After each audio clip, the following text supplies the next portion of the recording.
Günahlarını mağfiret kılgın. Rahmetiyle ya Rabbi.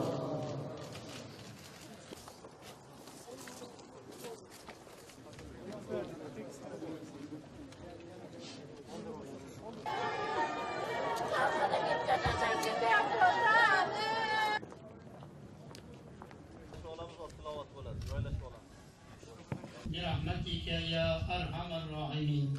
سلامت بولسان.